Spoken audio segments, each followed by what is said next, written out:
Bom dia, pronto. Bom dia. Quem tá feliz aí? Olha que voz é essa, hein? Rapaz, tá bonita, hein?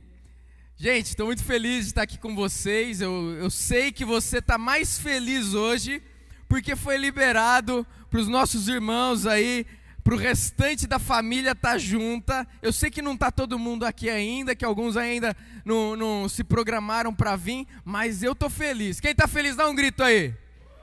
Isso aí, família, família é muito bom. Gente, você que está nos visitando, também é um prazer muito grande ter você aqui. A gente fica muito feliz. Para você que não me conhece, meu nome é Ariel, eu sou o pastor da igreja e a gente espera que você realmente tenha um momento singular, especial hoje aqui, um encontro com o Senhor, um encontro com Jesus Cristo, que é o que realmente importa. Nós estamos aqui por causa dele, ele é a motivação de estarmos aqui. Que bom, gente, que bom. A gente tem vivido um tempo bem singular. Esse tempo de pandemia é um tempo onde muitas coisas têm acontecido, a gente tem sido privado de muitas coisas. E uma delas, a gente tem sido privado, como eu mencionei, de estar na igreja. A gente passou um longo período sem poder nos reunirmos. Mas é interessante, porque de tempo em tempo, eu percebo que o Senhor, Ele faz com que algo aconteça no meio da sua igreja, para que as pessoas venham cair em si a respeito do que é ser igreja. E se realmente fazem parte da igreja. E se realmente são filhos dele. E é interessante que nesse momento então, muitas pessoas também têm se questionado, falado o seguinte: será que eu preciso realmente estar na igreja? Será que eu preciso estar juntamente com as pessoas lá na igreja? Ou eu posso continuar essa vida aqui na internet? Talvez eu possa ser igreja, afinal, ser igreja, eu sou a igreja. Então talvez eu possa ser igreja assistindo o culto dentro de casa, fazendo o culto com a minha família. A gente tem um momento de louvor lá em casa, a gente tem um momento de oração, compartilha a palavra, ou a gente liga a televisão e assiste o culto junto. Será que eu consigo e posso ser igreja assim? A grande questão é que, na verdade, não. E eu quero hoje falar um pouco para vocês. A gente terminou nossa série Kryptonita. E antes da gente entrar numa nova série, eu quero falar para vocês um pouco a respeito do que é ser igreja. Eu quero relembrar você que é da família, eu quero te relembrar o que é ser igreja. Eu quero te relembrar de alguns valores, da importância de ser igreja. Para você que não faz parte ainda da família, dessa família IBAN, e você está vindo aqui nos visitando pela primeira vez, é uma oportunidade para você então entender o que é igreja. Porque às vezes, na sua vida, no seu dia a dia, ou no que você já viu na televisão, e você já ouviu pessoas falarem, talvez a sua concepção do que é igreja não esteja tão correta. Então, talvez hoje é o momento de você realmente entender o que é a palavra de Deus, o que o Deus diz a respeito do que é ser igreja, qual é o significado de igreja. Que bom, meus irmãos. E então vamos fazer o seguinte, vamos abrir a nossa Bíblia aí, que eu vou, os versículos hoje não vão estar passando aqui. Então se você veio com a Bíblia, você pode abrir, você pode acessar, mas se você não veio, preste atenção no que eu quero falar para vocês. E hoje eu quero começar com a pergunta: o que é igreja? O que é igreja? Repita aí comigo, eu gosto de fazer as pessoas repetirem. O que é igreja? Vamos lá. Calma aí, vou contar até 3 para ser mais organizado. 1, 2, 3 e... Isso, o que é igreja? Você conseguiria responder isso? Se alguém chegasse para você e falasse: o que é igreja? Você conseguiria responder? Talvez com as muitas igrejas diferentes, templos diferentes espalhados no mundo, ficaria um pouco difícil, confuso. Mas eu quero primeiro que você entenda comigo o fundamento da igreja. Então olha só, Mateus 16. Pode acessar aí.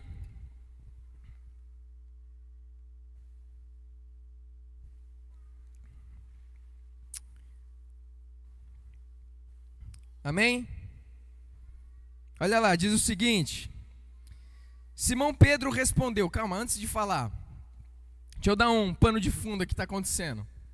Jesus Cristo, ele está no meio dessa multidão, ele está pregando, ele está ensinando, muitas coisas estão acontecendo. Em certo momento ele pega os seus discípulos, os mais próximos, os 12, e ele pega esse pessoal, ele leva no monte, ele tira do meio dessa multidão, dessa galera que está seguindo Jesus, ele tira os seus discípulos desse meio, e ele quer falar algo específico com eles. É interessante porque é nesse momento, em Mateus 16, onde aqui vai acontecer algo muito importante. Porque Jesus, pela primeira vez, ele vai estar declarando o propósito dele. Ele vai estar mostrando o que ele está fazendo nesse mundo. Ele está mostrando algo, ele está mostrando aqui para os seus discípulos algo futuro, algo presente e algo que era já intento do seu coração na eternidade. É nesse momento que Jesus ele vai declarar isso. Então preste atenção, porque então Jesus tirou eles do meio do povo e ele perguntou para os discípulos, versículo conhecido: o que as pessoas dizem, quem as pessoas dizem que eu sou? E daí eles começaram a falar várias coisas, é Elias, e é um profeta, começaram a falar várias coisas que eles entendiam e que eles ouviram as pessoas pregando e falando a respeito de Jesus. Jesus, esse Jesus aí Então Jesus, ele volta essa pergunta para os seus discípulos, para aqueles que andam do lado dele, aqueles que estavam caminhando, aqueles que dormiam onde ele dormia, comiam o que ele comia. Ele faz a pergunta, ele fala: mas quem vocês dizem que eu sou? Preste atenção que a pergunta não foi quem vocês creem que eu sou, mas a pergunta é quem vocês dizem que eu sou. Aquilo que nós cremos a gente acaba reproduzindo. O que eles estavam falando que Jesus era? E é interessante porque mais para frente a gente vai ver que a formação da igreja vai vir pelo fundamento, pelo alicerce que os apóstolos de Jesus pregaram e ensinaram. Era muito importante eles terem corretamente o que eles falavam de Jesus. Então Jesus ele faz essa pergunta.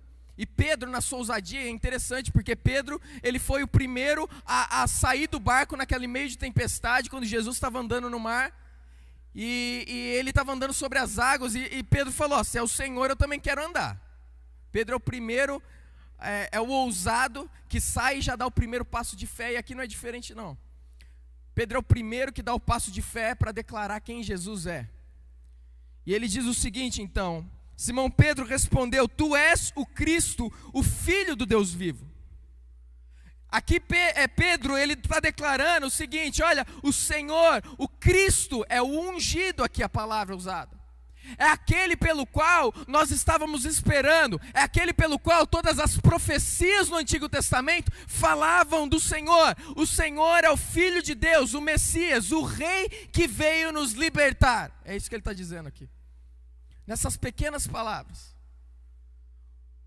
o Senhor é o cumprimento de todas aquelas promessas de Deus. O Senhor é o cumprimento daquela promessa que foi dada a Eva quando aconteceu o pecado. E Deus falou: olha, o seu descendente virá e ele vai fazer o quê?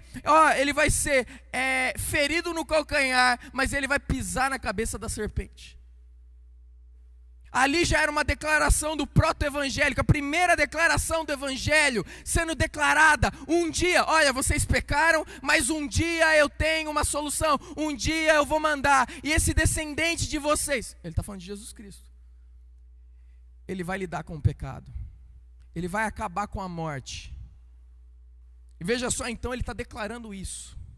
E olha lá, respondeu Jesus: feliz é você, Simão, filho de Jonas, porque isso não lhe foi revelado por carne ou sangue, mas por meu Pai que está no céu. Ele já está aqui, Jesus está feliz pela declaração dele. Eu fico imaginando Jesus, passando todo aquele tempo com eles, ensinando, mostrando. E nesse momento Jesus faz essa pergunta, como Jesus vibra quando a resposta é certa, imagina? Eles entenderam. E Jesus ele deixa claro: olha, isso daqui não veio de você, não veio de pessoas que falaram isso para você, mas isso foi uma revelação de Deus, do próprio Deus, para você, de quem eu sou. É interessante porque na nossa vida é assim. Você quer conhecer Jesus?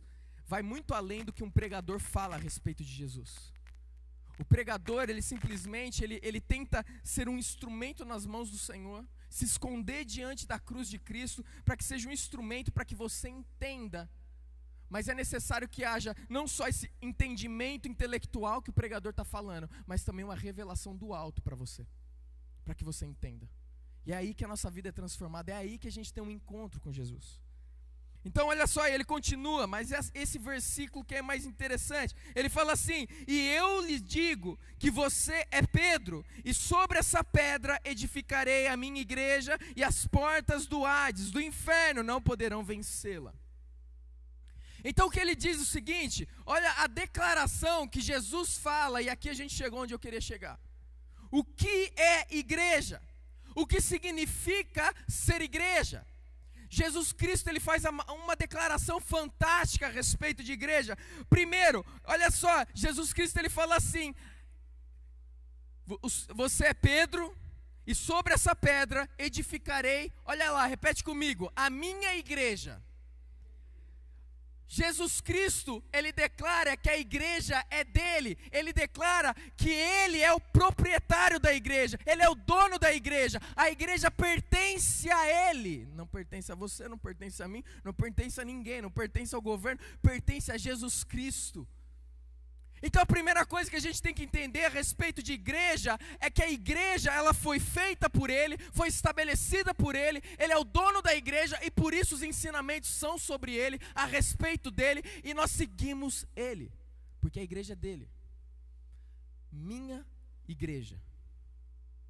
Isso daqui tem que mexer com você. Porque se você é a igreja de Cristo, se você creu em Jesus Cristo como Senhor e Salvador da sua vida, a Bíblia fala que você é a igreja. E você é dele. Ó, eu pensei que eu ia ouvir um aleluia! Hã? Você é dele. Você tem um dono. Você pertence a um Senhor. É Ele que cuida de você. É o que a gente tem cantado, é o que a gente falou aqui por meio dos louvores, declarando desse Deus Todo-Poderoso, que eu creio em Ti. O Senhor é Deus de milagres, o Senhor opera no nosso meio. Por quê? Porque a igreja é dele. E se você é a igreja dele, você é dele, você tem um dono. Mas ele fala o seguinte também. Nessa declaração, Jesus ele fala que ele vai edificar. Ele fala: edificarei a minha igreja. Preste atenção, a igreja de Deus é de Jesus. E por isso também ele vai falar: eu vou edificá-la. E é interessante porque aqui Jesus está fazendo um jogo de palavras no grego. Ele está falando de Pedro, e quando ele fala sobre essa pedra, ele está usando ali um termo parecido, porém um é no masculino, Pedro, e o outro é feminino. Ele não está querendo se referir à mesma pedra. Ele não está querendo se referir que é o mesmo Pedro, por mais que Pedro faça parte dessa pedra, pelo qual ele falou que vai edificar a igreja. Mas é interessante porque se a gente fosse mudar aqui as palavras para deixar o entendimento mais claro, o que Jesus está dizendo é o seguinte: nesta pedreira de discípulos, edificarei minha comunidade de crentes, minha igreja.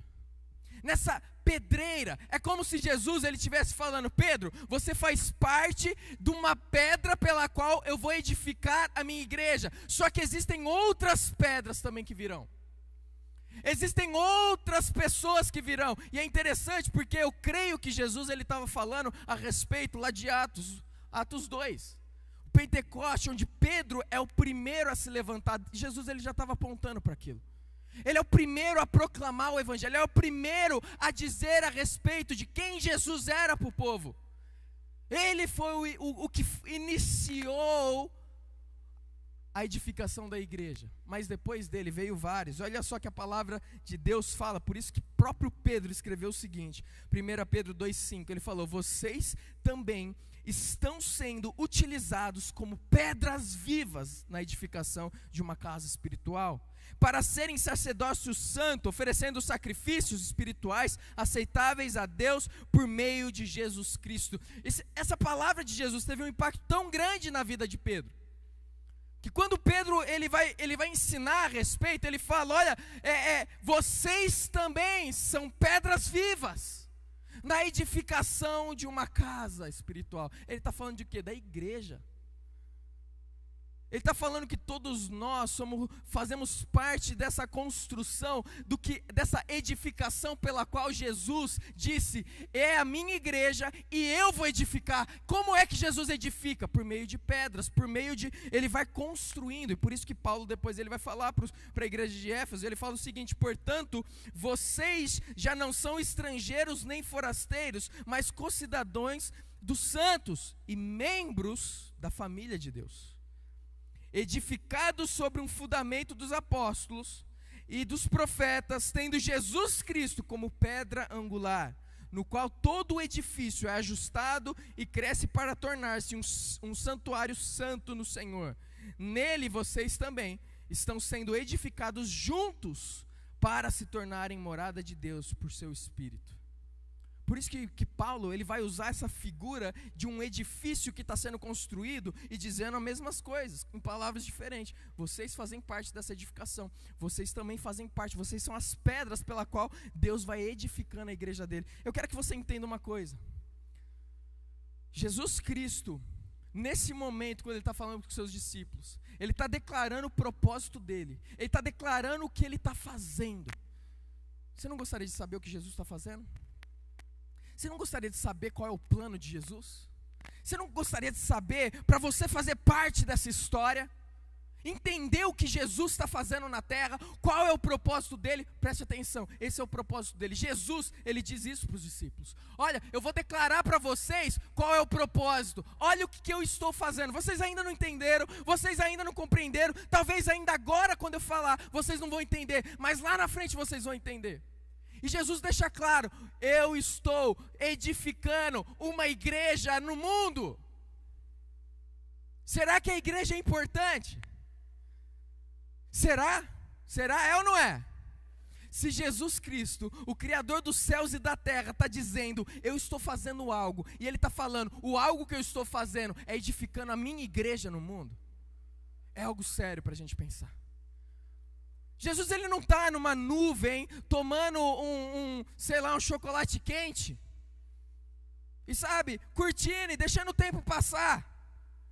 Jesus ele está empenhado 24 horas por dia, 7 dias da semana em algo, em edificar a sua igreja, em fazer algo com a sua igreja. Jesus tem um plano, Jesus tem uma ação, Jesus está fazendo algo. A pergunta é, você faz parte desse algo que Jesus está fazendo? Eu não estou falando de você ser um membro da igreja, aí onde você assinou um papel, onde você faz parte da membresia dessa igreja. Eu não estou falando disso, eu estou falando de algo muito maior que isso. Isso é simplesmente algo que a gente usa, legal aqui para a igreja. Mas existe um mover de Deus muito maior. E a pergunta é, você faz parte desse mover de Deus? Você faz parte da igreja de Deus porque Ele está construindo essa igreja? Você está construindo a igreja ou está destruindo a igreja? Ou você simplesmente não está fazendo nada? O que você precisa saber é o seguinte: Ele está construindo, Ele está fazendo. Você pode escolher fazer parte. Daqueles discípulos, teve um que não fez parte da construção. Tem um que tentou acabar com isso, que era Judas. Onde está o seu coração? Onde está o seu foco de vida? Você está trabalhando a favor do que Jesus está fazendo nessa terra? Ou você está trabalhando contra? Ou você está simplesmente de braços cruzados? E eu quero te dizer, se você está de braço cruzado, você está contra. Porque você não está usando aquilo que Deus te fez para ser e para fazer. Ele tem um propósito, e o propósito dele para a sua vida envolve integralmente você como parte da igreja, construindo a igreja dele. Mas por que é tão importante a igreja? Por que é tão importante a igreja? Olha lá, Efésios 5, 5 a 27, Paulo está ensinando os maridos a respeito de como cuidar das suas esposas, mas a declaração que ele faz, E durante esse texto, o que ele faz é o seguinte, ele vai mostrando, fazendo um paralelo do relacionamento de Jesus Cristo com a igreja e o relacionamento de um marido com sua esposa. E olha só o que ele fala no versículo 25, ele fala assim: maridos, ame cada um a sua mulher. Você está com a sua esposa aí? Aproveita aí, dá uma viradinha nela aí. Você tira a sua máscara aí, presta atenção aqui. Do chão não passa, não se preocupa não. Olha lá, tira a sua máscara, olha para tua esposa, dá uma bitoquinha nela e fala assim, ó, te amo. Pode falar, não tenha vergonha não, beijar na igreja não é pecado não. Presta atenção. Maridos, amem as suas esposas. Olha só como, assim como Cristo amou a igreja e se entregou por ela. Preste atenção, existe uma declaração de amor que está acontecendo aqui. A declaração é o seguinte: Cristo amou a igreja. Mas o que eu acho impressionante é porque Deus não só declara seu amor pela igreja, Deus, ele prova o seu amor pela igreja na prática. Não adianta só falar, não adianta só dar uma bitoquinha aí, é no dia a dia. Então o que acontece? A palavra de Deus fala o seguinte: Cristo amou a igreja, e ele vai falar, e se entregou por ela. Preste atenção, agora a gente vai entrar por razão, para santificá-la, tendo purificado pelo lavar das águas mediante a palavra, para apresentá-la a si mesmo como igreja gloriosa, sem manchas nem ruga, ou coisa semelhante, mas santa e inculpável. A igreja é tão importante para Jesus Cristo, que ele não só amou ela, como ele se entregou para ela. A maior entrega de todos os tempos foi pela igreja. A maior entrega de todos os tempos, de toda a história do mundo, foi Jesus Cristo, Filho de Deus, crucificado numa cruz e ressurreto no terceiro dia pela igreja. Aquele que não tinha pecado se fez pecado por nós. É esse o tamanho e o valor pelo qual Deus dá à sua igreja. A igreja merecia? A noiva dele merecia? Não. Mas ele amou e se entregou. É interessante porque você, marido, já deixando uma brecha aqui para você, marido, você não depende do que a sua esposa faz para você amar ela. Você ama se entregando, assim como Cristo amou e se entregou pela sua esposa. Você tem que lembrar que ela é a princesa e Deus é o rei. E Deus, o pai dela, da sua esposa, entregou uma princesa nas suas mãos. Então aprenda a amar se entregando, mesmo quando você não quer amar e mesmo quando ela talvez não mereça ser amada. Não tem problema, porque você faz primeiro para Deus, para depois fazer para ela. Ame. Então olha só, a maior entrega foi pela igreja. Deus, ele tem um objetivo por essa entrega, não foi uma entrega em vão. Ele está querendo fazer com que a igreja seja melhor, com que a igreja seja mais santa. Nós passamos uma série inteira falando da criptonita. Para quê? Para mostrar, Deus, ele tem uma igreja e Deus quer que ela ande de acordo com a vontade dele. Ela precisa ser santa, ela precisa parecer com ele. E olha só então, porque ele vai fazer duas declarações aqui, duas vezes ele vai falar, ele se entregou por quê? Por que que ele amou e se entregou por ela? Por que que ele morreu por ela? Por que que ele sofreu por ela? Por que que ele sofreu por mim e por você? Para te tornar santo, e ele repete isso duas vezes. Para que você seja apresentado gloriosa, com que glória? Ele vai falar depois mais para frente, ele vai falar inculpável. Sem culpa. Deus, ele tem uma igreja, se entrega por ela e quer tornar ela melhor, dia após dia. Deus quer tornar a sua vida melhor, você é uma pessoa melhor. Ele quer moldar o teu caráter para que você não seja a mesma pessoa daqui 5 anos, daqui 2 anos, 3 anos. Semana que vem ele quer ter mudado já a sua vida. Essa é a importância da igreja.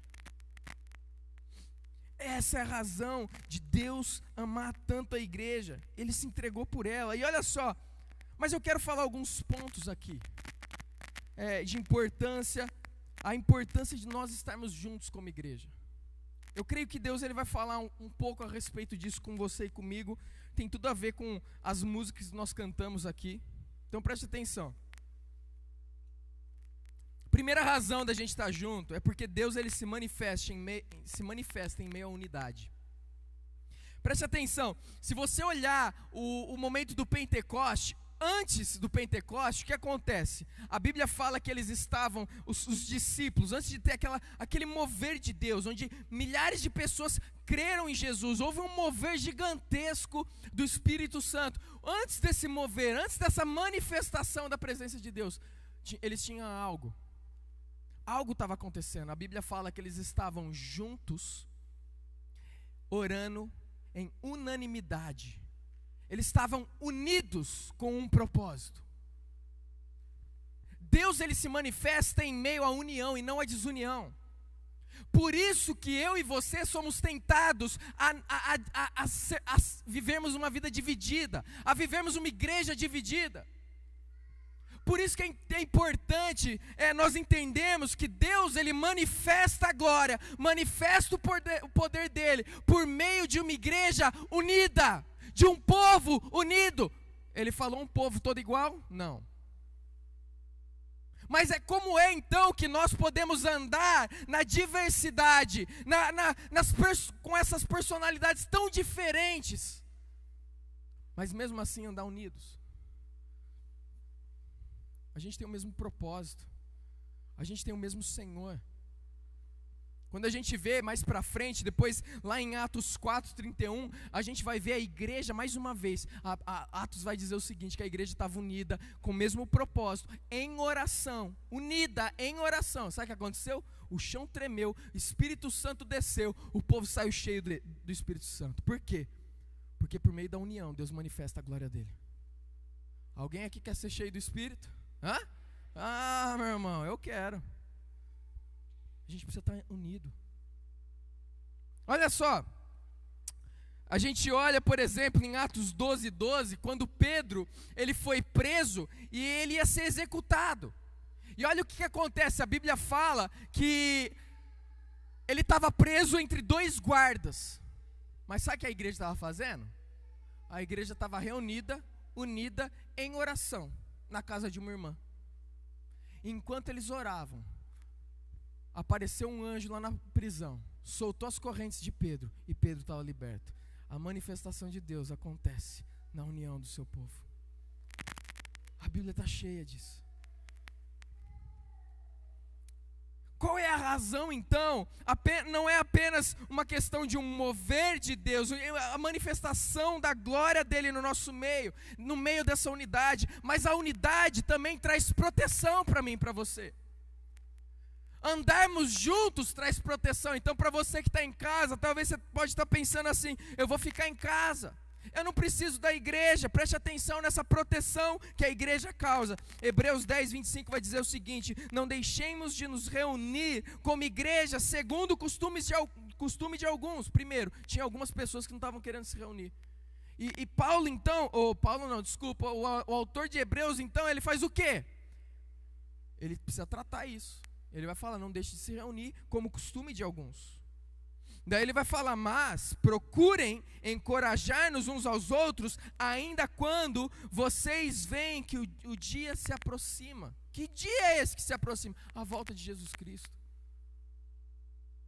Ele está falando, então preste atenção, em vez de deixar de se reunir, se reúna. E qual é a motivação da reunião? Vocês precisam encorajar um ao outro. Encorajar a permanecer firme. As lutas acontecem. Olha o que acontece. Quando nós estamos juntos, existe uma proteção. Um protege o outro, um guarda o outro, um encoraja o outro. O irmão está desanimado, não tem problema não, vem aqui que eu te carrego. O irmão não está tendo fé para lidar com as situações da vida, não tem problema não, meu irmão. Se apoia na minha fé nesse momento. Por isso que a Bíblia vai falar lá em Gálatas 6, para a gente levar os fardos pesados uns dos outros. Porque existem momentos na nossa vida onde nós estamos cansados, sobrecarregados, e quem que vai levar o fardo um do outro? Eu e você.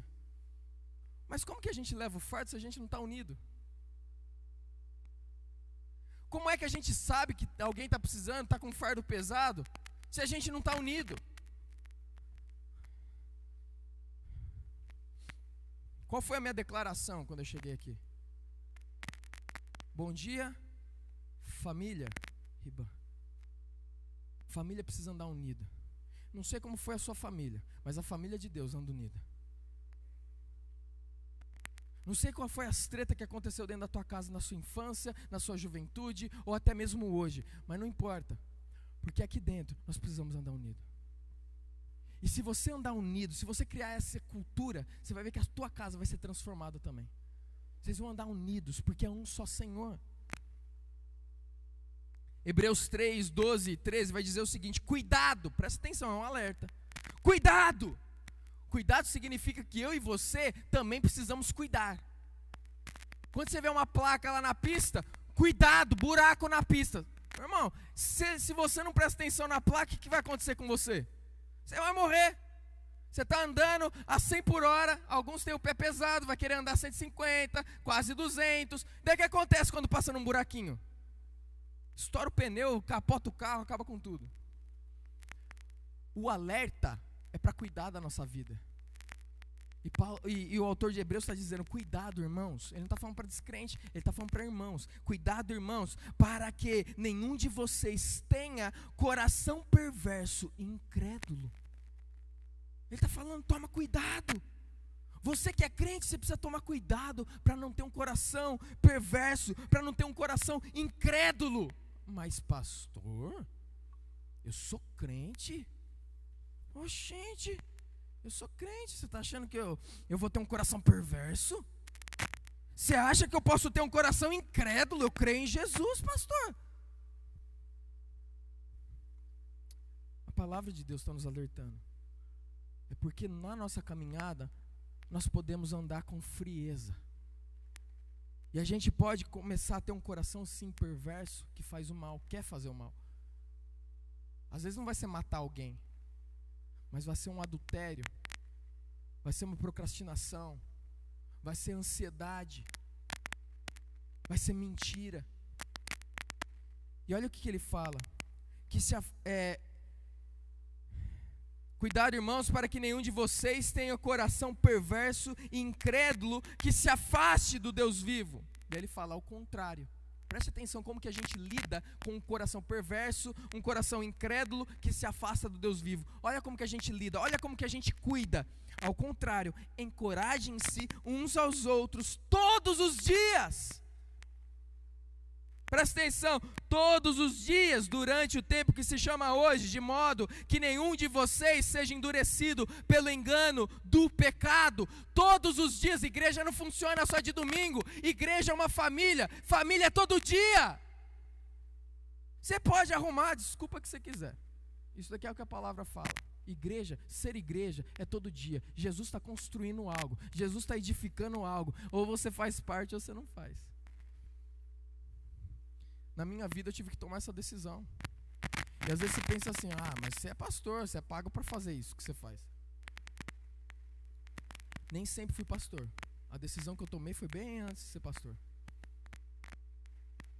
Foi uma decisão que eu tomei, que eu decidi abandonar um desejo que eu tinha de seguir uma carreira no rugby. Vocês estão vendo a camiseta aqui. Eu decidi abandonar. Por quê? Porque eu disse: eu quero construir a igreja e eu entendo que não é aqui. Me formei na área de aviação. Saí da Irlanda, um país de primeiro mundo, formado em aviação, já com um contrato na mão assinado, era só assinar. Eu ia começar com um valor de 45 mil euros por ano e poderia chegar a 66 mil euros por ano. Era só assinar, partir para dentro e crescer. Mas a decisão que eu tomei era a seguinte: eu vou construir, eu vou fazer parte da construção que Deus está fazendo. Você precisa tomar essa decisão. O que você está fazendo nesse mundo? O que você está fazendo aqui agora? O que você está fazendo com a tua família? Nós temos deveres, nós temos responsabilidades que Deus te deu, sim. Ele vai construir a igreja por meio da sua vida, em meio a essas responsabilidades. Você não vai abandonar suas responsabilidades, Antigamente, os missionários, sabe o que eles faziam? Abandonavam a família para pregar o evangelho. Perdia a família. Está errado. Está errado. A família é o nosso primeiro ministério. A família tem que vir antes da igreja. Porque aqueles que abandonam a família, a Bíblia fala que negam a fé. Os de casa. Nós cuidamos do de casa, que isso demonstra a nossa fé para a gente poder ter autoridade para cuidar dos de fora. Deus está construindo a igreja. O que você está fazendo? O que você está fazendo? Todo dia, a igreja todo dia, a igreja cuida um do outro todo dia, a igreja encoraja um outro todo dia, a igreja, ela está encorajando, porque senão a gente fica com o coração endurecido pelo engano do pecado. Então existe proteção, mas gente, existe muitas coisas que acontecem na igreja, eu não vou falar tudo, mas olha que fantástico isso daqui. 1 Coríntios 12, 1 vai dizer o seguinte: irmãos, quanto aos dons espirituais, não quero que vocês sejam ignorantes. Vocês sabem que quando eram pagãos, de uma forma ou de outra, eram fortemente atraídos e levados para os ídolos mudos. Olha que interessante, porque Paulo aqui, ele vai começar a falar a respeito dos dons espirituais na igreja. E ele começa esse assunto querendo mostrar algo. E o que ele está querendo mostrar é o seguinte: que por meio dos dons espirituais que o Espírito Santo dá à igreja, de acordo com a vontade dele, pela qual nós também devemos pedir, mas ele que distribui, ele que faz. Olha o que a Bíblia fala, antes dele falar isso, ele está querendo mostrar um fundamento para que serve o dom. Ele fala: olha, antigamente, quando vocês eram pagãos, quando vocês não conheciam Deus, quando vocês adoravam a falsos ídolos, ele fala, vocês eram atraídos a ídolos mudos. Você sabe o que Deus faz por meio da igreja? Que Paulo está querendo dizer aqui, estabelecer um fundamento, antes de falar dos dons. Que Deus usa a igreja para falar. Amém? Deus usa a igreja para falar. Você não quer ouvir Deus? Você não quer ouvir Ele falar com a tua família, com a tua vida? Você não quer ouvir Deus falar? Pois é, fala aí comigo. Deus fala. Mais forte, Deus fala. Muitos não acreditam que Deus ainda fala hoje. E Deus fala e quer falar com você. E sabe como que Ele fala com a gente? Uma das formas é usando a sua igreja. É porque Ele está edificando, Ele está fazendo algo grandioso. Ele quer usar a sua vida. Qual foi a última vez que você deixou o Espírito Santo usar a sua vida para falar com o teu irmão? Quando? Quando foi a última vez que você foi movido no dom do Espírito? Não pare de buscar. Deus edifica a sua igreja por meio do dom. Deus protege a sua igreja por meio da sua vida.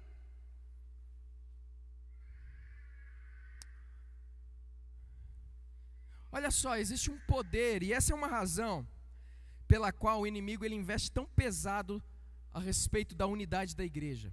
Ele investe pesado para querer desunir a igreja. Por quê? Porque existe um poder na unidade.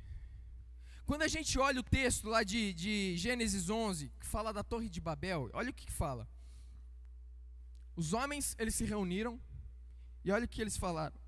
Vamos construir uma cidade, com uma torre que alcance os céus. Assim nosso nome será famoso e não seremos espalhados pela face da terra.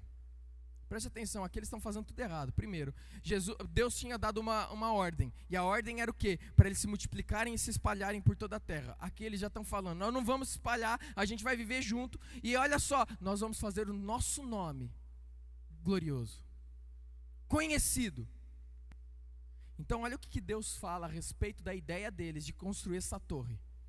Deus fala o seguinte: o Senhor desceu para ver a cidade e a torre que os homens estavam construindo. E disse o Senhor: eles são um só povo e falam uma só língua, e começaram a construir isso. Em breve, preste atenção, em breve, nada poderá impedir o que planejam fazer. Agora preste atenção, esse povo é um povo incrédulo, um povo que não está temendo o Senhor, não está vivendo de acordo com a vontade de Deus. E Deus está declarando, porque eles andam unidos, porque eles andam em união, em breve não terá nada que será impossível para eles fazerem. Está vendo o poder da união? Se esse povo que não incrédulo, esse povo aqui que estava fazendo o contrário à vontade de Deus, tinha esse poder na união. Imagina se a igreja de Cristo Jesus se levantar com união. Imagina se a igreja de Jesus se unir, amar um ao outro, viver cuidando um do outro, apaixonados um pelo outro, primeiramente apaixonado por Jesus, e deixar com que isso flua entre nós. Imagina o que vai acontecer com Itabuna. E eu estou falando, Itabuna vai mudar. Você vai fazer parte ou não, eu estou aqui para isso. E se for necessário, eu vou morrer nessa terra aqui, até que isso aconteça. Deus, Ele é dono da minha vida. A questão é, Ele é dono da sua vida. O que você está fazendo? Ele quer fazer mais com a sua vida. Ele quer cuidar, tratar a vida de pessoas por meio da sua vida. Porque quando você chegar no céu, você sabe quem que vai estar lá? O seu vizinho aí vai estar lá, que foi moldado e cuidado por você. Ele vai estar lá. Talvez vai ser o vizinho lá da tua casa, que hoje, fica com o som alto, que hoje te atrapalha, que hoje você acorda já nervoso com ele. Talvez, por meio da sua vida, Deus vai manifestar a glória dele naquela casa, vai mudar a família, transformar, porque é isso que Deus faz, é isso que Ele faz com a igreja dele. E sabe o que vai acontecer? Quando você estiver no céu, você sabe o que você vai encontrar? Vai encontrar Ele lá. Você vai falar, glória a Deus. Talvez é seu filho que está perdido. Não é porque seu filho está dentro da igreja. As minhas filhas, elas ainda, gente, elas não são cristãs ainda. Confessam Jesus como Salvador. Mas elas ainda não entendem o que isso significa direito. Elas precisam de Cristo. Não é porque está dentro da igreja e é filha de pastor que é crente. Você precisa orar pelos seus filhos, você precisa semear, você precisa entender, Deus está edificando algo, eu preciso fazer parte, porque Ele vai mover na minha casa também.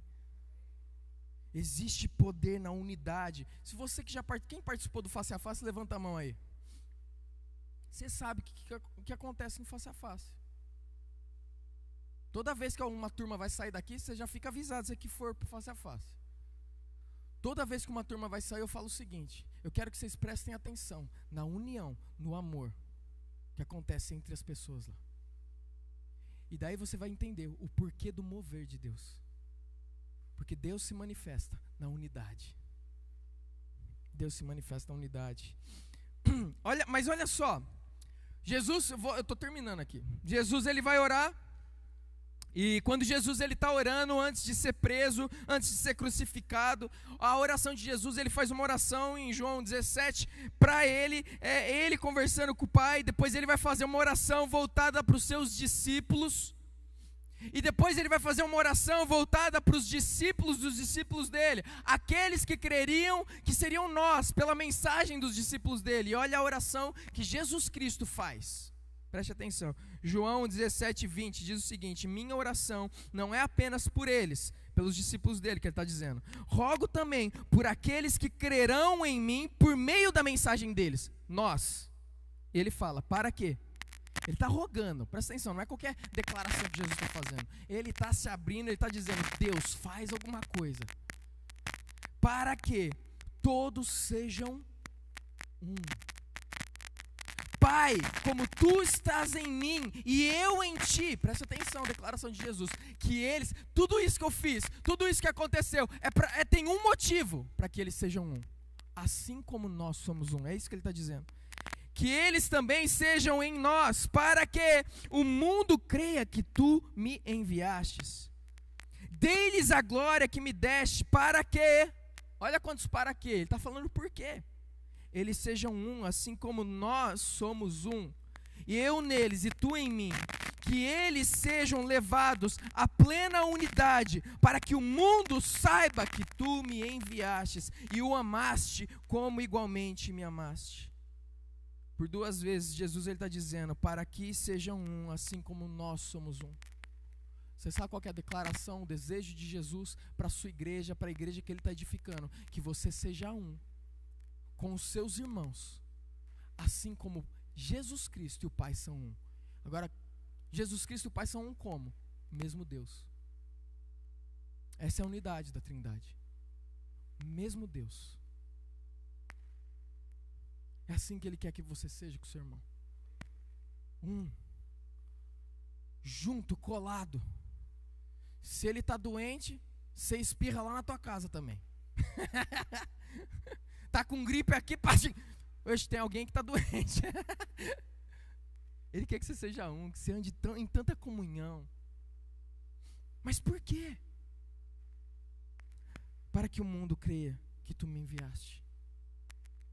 Para que o mundo saiba que tu me enviastes e o amaste como igualmente me amaste. Você sabe qual é a razão que nós precisamos andar como um? Para que o mundo saiba quem Jesus Cristo é. A igreja pela qual Jesus Cristo está construindo, que é dele, é uma igreja que manifesta quem ele é para o mundo. E o mundo entende, essa igreja é de Jesus. Presta atenção como a igreja é chamada. A igreja é chamada de o corpo de Cristo, pelo qual ele é o cabeça. Em outras palavras, Jesus ressuscitou, mas ele continua andando pela terra. Sabe como? Olha aí para o teu lado. Ele continua andando pela terra, por meio de cada um de nós. Porque nós somos o corpo dele nessa terra. Então quando eu e você, a gente anda como filhos, quando eu e você, a gente se empenha em viver uma vida santa, em viver uma vida junto, em lutar pela união da igreja, o que acontece? O mundo vê Jesus Cristo em mim e em você. Será que Tabuna precisa ver Jesus Cristo? Será que seus familiares precisam ver Jesus Cristo? Será que seus amigos de trabalho precisam ver Jesus Cristo? Alguém diz aí, precisa ou não? Então vamos viver em unidade. Vamos viver como igreja. Vamos entender que a igreja é importante para Jesus Cristo. Que de tudo que ele poderia falar, ele quis dizer, o meu plano é esse. Olha, a minha igreja, eu estou edificando nesse mundo. E vocês são as pedras pelo qual eu construo essa igreja. Você é dele. Você é dele. Você que é jovem, pergunta o que ele quer que você faça da sua vida. Não vai seguir numa carreira que é simplesmente a sua vontade. Ele sabe o que você vai gostar, porque ele te fez para certas coisas. Ele te fez. Eu nunca imaginei que eu fui feito para falar em público. Eu odiava falar em público, passava mal falando em público, dava branco, dava vontade de vomitar. E estou aqui falando em público. Quando a gente entende o que ele nos fez para fazer, a nossa vida fica completa. Tem algo mais. E eu vou terminar só dizendo algumas coisas, lendo alguns versículos, falando o que é a igreja. Por que a igreja precisa tanto lutar pela unidade? E olha o que fala nesses versículos. Portanto, sejam imitadores de Deus como filhos amados e vivam em amor, como também Cristo nos amou e se entregou por nós, como oferta e sacrifício de aroma agradável a Deus. Efésios 5, 1, 2. Ame um ao outro, vivam em amor. Efésios 5, 21 vai dizer o quê? Sujeitem-se uns aos outros em temor do Senhor, a Cristo. Hebreus 12, 14 a 15 vai dizer assim: esforcem-se. Esforço exige. Quando você vai lá na academia, quando você vai correr lá na beira-rio, o que acontece? Você precisa se esforçar. Você não consegue correr sem se esforçar. Eu estou aqui na frente, estou suando, estou me esforçando. Você precisa se esforçar, você precisa fazer o melhor, você precisa entender que, olha, eu quero melhorar dia após dia. Se eu estou servindo lá na recepção, eu quero ser melhor dia após dia. Se eu estou servindo a Deus lá dentro da minha casa, fazendo um almoço, limpando um banheiro, eu quero fazer o melhor. Por quê? Porque é para Ele, eu quero me esforçar. Mas aqui, olha o que ele está dizendo: esforcem-se para viver em paz com todos e para serem santos. Não é fácil viver em paz, a gente precisa se esforçar. Você vai precisar lutar pela paz. A paz não flui do seu coração, não flui do meu. Precisa haver luta. Mas quem que luta? É Deus que luta? É Deus que luta? Alguém está vivo? Aí ele está falando o quê? Para nós lutarmos. Então vocês precisam se esforçar, vocês precisam lutar pela paz. E ele fala: sem santidade ninguém verá o Senhor. Cuidem que ninguém se exclua da graça de Deus. Que nenhuma raiz de amargura brote e cause o quê? Perturbação, contaminando muitos. Preste atenção, cristãos, na igreja não tem que ter fofoca, na igreja não tem que falar da vida dos outros. Se tem problema um com o outro, o que você tem que fazer? Eu vou lá e trato com a pessoa. Toda vez que eu não trato direto com a pessoa, toda vez que eu não faço isso, o que está acontecendo? Eu estou destruindo a igreja. Eu estou destruindo. Por isso que ele fala, não deixe que nenhuma amargura. Amargura é o que? Aconteceu alguma coisa, a pessoa não resolveu, ficou chateada.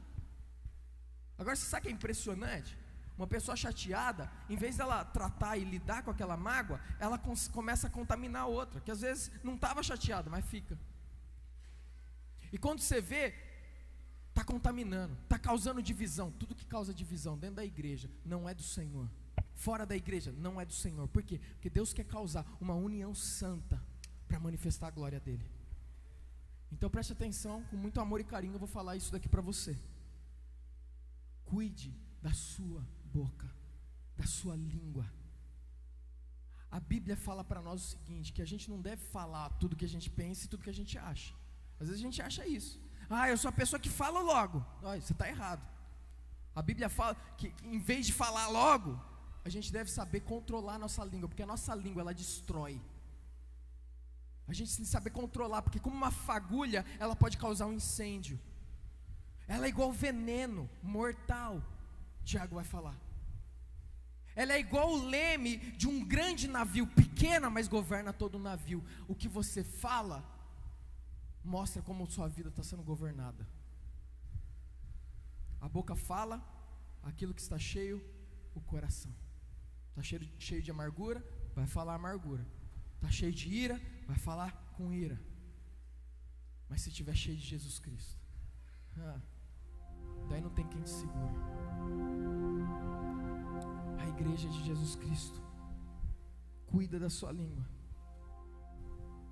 Romanos 15:5 vai dizer o seguinte: o Deus que concede perseverança e ânimo, deles um espírito de unidade, segundo Jesus Cristo, para que com um só coração e uma só voz, vocês glorifiquem a Deus e Pai, o nosso Senhor Jesus Cristo.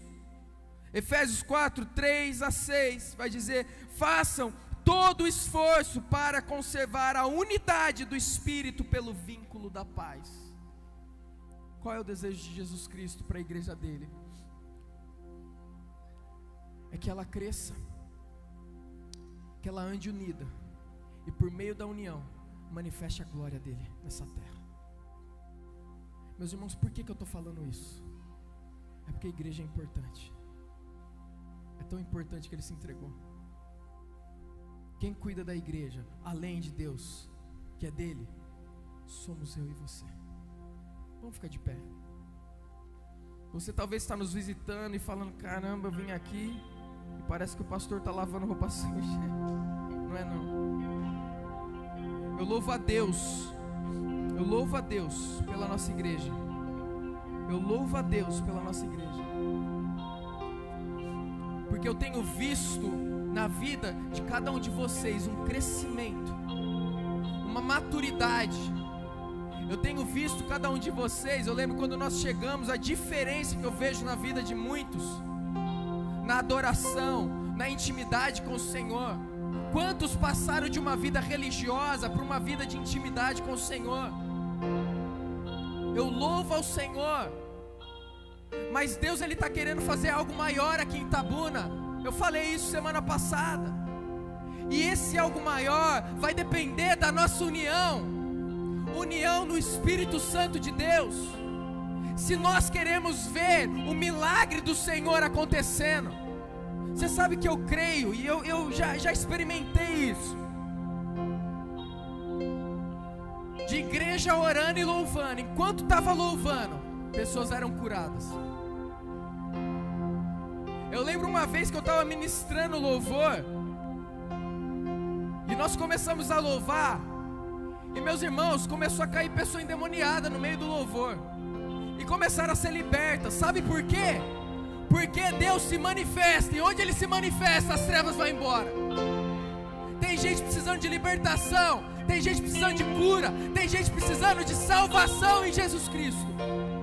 Mas como que vai acontecer no meio da unidade? Quando o povo se levanta e fala: eu vou lutar pela unidade, eu vou lutar pelo meu irmão, eu vou amar meu irmão, eu vou lutar por isso. Deus está construindo algo e eu estou dentro, eu sou um construtor também. Peça para Deus para que você se torne um verdadeiro engenheiro santo dele.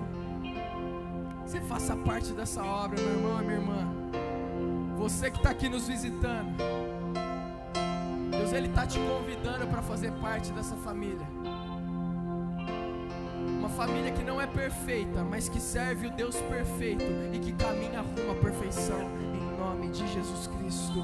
Deus escolheu a sua igreja para manifestar a sua glória para o mundo. Você é a igreja dele. Olha que eu já falei essa frase de David Bosch, eu gosto muito. Ele fala assim: não é a igreja de Deus que tem uma missão no mundo, mas é o Deus da missão que tem uma igreja no mundo. É o Deus que é dono da missão que tem uma igreja pela qual Ele age. Então, em nome de Jesus, abaixe sua cabeça aí, eu quero orar por você.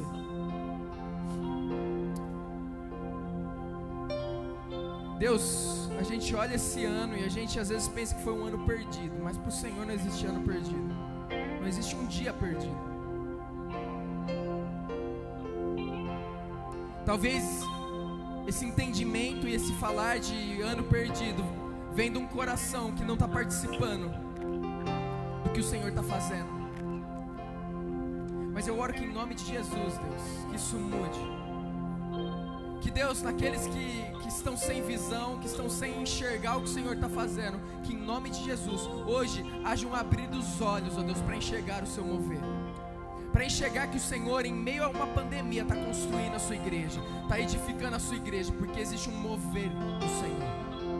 Existe um mover do Senhor. Vem com o seu mover, Espírito Santo, e encha a tua igreja, a sua noiva, a sua família, o seu corpo. Oh Deus, em nome de Jesus, nos dê santidade, Senhor. Nos dê um coração disposto a batalhar por aquilo, ó Deus, que realmente o Senhor quer que a gente batalhe. Que o nosso desejo, o nosso coração queime por vidas. Que o nosso coração queime e doa pelas coisas que dói o seu coração, pelas coisas que quebrando o seu coração, Senhor. Em nome de Jesus Cristo. Amém. Aleluia, Senhor. Esse é o mover. Ó Espírito Santo, mova-se, ó Deus, da maneira que o Senhor deseja no nosso meio. Aquilo que o Senhor deseja fazer no nosso meio, que o Senhor faça, que o Senhor cumpra, que possamos, ó Deus, estar totalmente alinhados à sua vontade, Pai. Somente a sua vontade, Senhor. Pai, eu oro em nome de Jesus por aqueles que se declaram seus, por aqueles que fazem parte da sua igreja, por aqueles que são a sua igreja, as pedras que edificam a sua igreja, Pai. Eu oro em nome de Jesus. Eu peço por fortalecimento nas suas vidas, por sabedoria, Deus, por uma força pela qual eles lutam pela união, pela manifestação da tua glória, Deus, no nosso meio. Pai, nós queremos participar daquilo que o Senhor está fazendo. Talvez, ó Deus, tem aqueles que ainda não sabem o seu lugar, como participar, como mover. Eu oro que Teu Espírito Santo os conduza, ó Pai. Teu Espírito Santo mostre o caminho, que ao servirem, que ao caminharem, que ao cuidarem, que ao dia a dia encorajarem uns aos outros, o Senhor mostre os seus papéis na Tua igreja, Pai. Pai, que os nossos telefonemas, que as nossas conversas não sejam, que os nossos discipulados um a um não sejam para passar informação dos outros, não seja para fofoca, não seja para um abrir de coração que não é santo, mas que em nome de Jesus, ó Deus, que seja para edificar a sua igreja, que seja para encorajar um ao outro, que seja para levantar aqueles que estão quebrados, quebrantados, para aqueles que estão vivendo no pecado, que seja para restauração de famílias, que seja para aqueles, ó Deus, que têm vícios serem libertos, ó Deus, para aqueles que precisam de cura, sejam curados, ó Pai, em nome de Jesus, ó Deus. Existe um mover do Senhor acontecendo e nós queremos fazer parte, Deus. O mover é teu, a igreja é tua, a edificação é tua, Pai. Oh Senhor, em nome de Jesus, cuida dos nossos corações, cuida das nossas vidas, que não importa o que aconteça nesse mundo, ó Pai, não importa a calamidade, não importa a pandemia, que no nosso coração a gente saiba o que é igreja e a gente viva como igreja, para a honra e glória do seu santo nome. Amém. Você que está aqui visitando, se você foi tocado pelo Senhor, se você quer entregar a sua vida a Jesus Cristo como Senhor da sua vida hoje, a Bíblia fala para você se arrepender dos seus pecados e crer em Jesus Cristo de todo o coração, que Ele pagou um alto preço pelos seus pecados e ressuscitou no terceiro dia por eles. Você talvez está assistindo isso. Eu quero te convidar, se você foi tocado por Ele, levante a sua mão. Nós vamos fazer uma oração todo mundo junto, mas levanta a sua mão. Essa levantada da sua mão é a sua declaração a Deus, falando: Deus, eu estou aqui, eu quero fazer parte da tua igreja, da tua família, em nome de Jesus. Vamos orar, todo mundo repete comigo. Você que está aí em casa, repita: Pai, eu sou grato ao Senhor por enviar o seu Filho, seu único Filho, para morrer pelos meus pecados. Eu reconheço que sou pecador, eu reconheço que tenho andado longe de Ti, mas hoje eu confesso que preciso de Ti. Eu confesso Jesus como Senhor da minha vida, meu Salvador, e eu peço perdão pelos meus pecados. Que o Teu Espírito Santo enche o meu coração e me faça viver de maneira santa, para a glória do Teu nome. Que eu faça parte da Tua família, da Tua igreja, que o Senhor está edificando nesse mundo, em nome de Jesus, amém. Dê uma salva de palmas ao nosso Deus, Ele merece toda a honra, toda a glória, aleluia. Deus abençoe a sua vida grandemente, tenha uma ótima semana.